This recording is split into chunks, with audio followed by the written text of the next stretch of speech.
Plus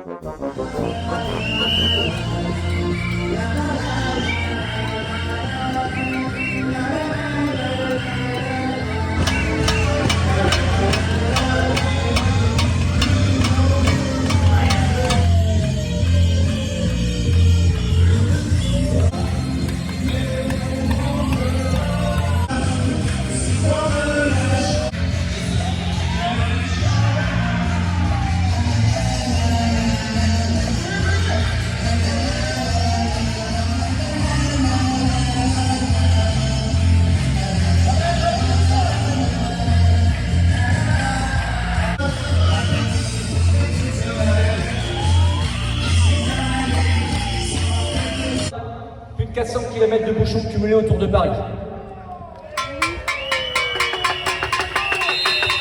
Imaginez que tous les usagers de deux roues motorisés en Paris et Petite Couronne reprennent la voiture.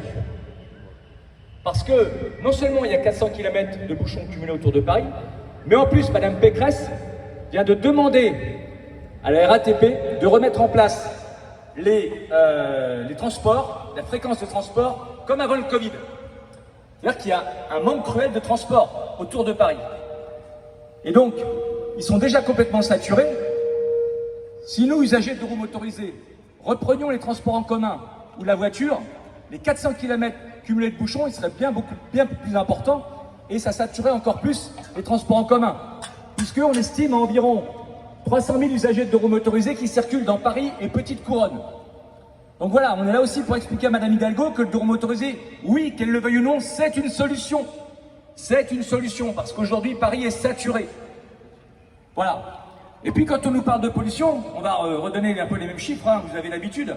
Mais comme là-bas, ils sont un peu bouchés de l'autre côté de la barrière, on va le répéter. Au niveau national, le deux roues motorisé, ça représente 2% du parc roulant. 2% du parc roulant. 0,5% des émissions polluantes. Ce qui veut dire que même, pour le grand bonheur de Madame Hidalgo, si on interdisait à tous les deux roues motorisés de circuler, pas à Paris, en France, ça ne changerait absolument rien à la qualité de l'air. Et c'est pas le stationnement payant installé par Madame Hidalgo à Paris qui va justement reverdir la planète. Par contre, ça peut peut-être l'aider à combler plus de 9 milliards de dettes. 9 milliards de dettes.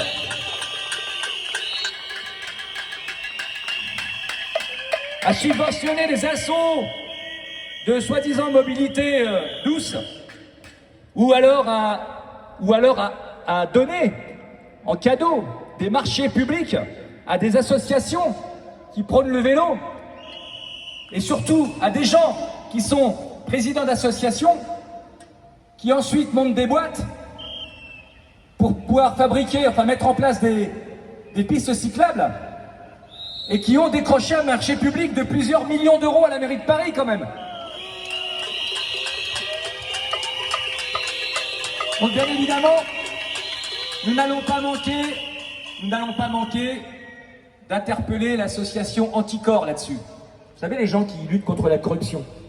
Voilà ce que nous allons faire, Madame Hidalgo, parce qu'on en a un petit peu assez d'être pris pour cible par la mairie de Paris. Alors, on va continuer la musique, voilà, cette information. 400 km cumulés, bouchons autour de Paris. Et les transports en commun saturés. Musique. Alors, comme à l'accoutumée, avant chacun de rassemblement, Thibaut et Étienne vont vous emmener sur la fameuse chenille du lundi de l'Amérique. Allez, c'est parti.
Bravo Thibaut, bravo Étienne, les grands meneurs de cette chenille. Je répète, nous n'irons jamais jusqu'au karaoké, je vous promets. Bien. Alors cette manifestation prend fin, vous allez pouvoir rentrer à la maison ou au boulot, dans le calme et la bonne humeur. Alors, est-ce que vous êtes toujours motivés?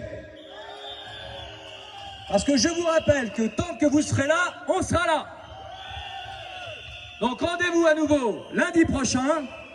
Et puis restez connectés parce qu'il y aura certainement encore d'autres manifestations. Et petit topo sur le contrôle technique quand même. Ah là, Madame Hidalgo, il n'y est pour rien. Elle est très contente qu'on nous mette le contrôle technique, mais pour l'instant, il n'y est pour rien. Bon, rendez-vous mercredi de notre bureau national de la FFMC au ministère des Transports pour voir ce qui se passe, savoir comment on peut rentrer à nouveau en action là-dessus. Je vous rappelle que le contrôle technique avait été gagné et que ce sont 3 associations qui se disent écologistes, mais qui sont plutôt anti-doro motorisés, qui ont porté une procédure auprès du Conseil d'État. Et d'après notre avocat auprès du Conseil d'État, parce que vous savez que pour plaider au Conseil d'État, il faut être spécialisé, c'est pas tous les avocats qui peuvent le faire, eh bien nous serions victimes certainement d'une cabale politique, puisque les associations pensent qu'elles ont gagné. En fait, c'est juste le Conseil d'État qui a envie de faire chier le gouvernement sur ce coup-là, et on est un peu pris en otage dans l'histoire, puisque notre avocat nous dit que de toute façon, le Conseil d'État n'était pas compétent pour juger ce genre d'affaires.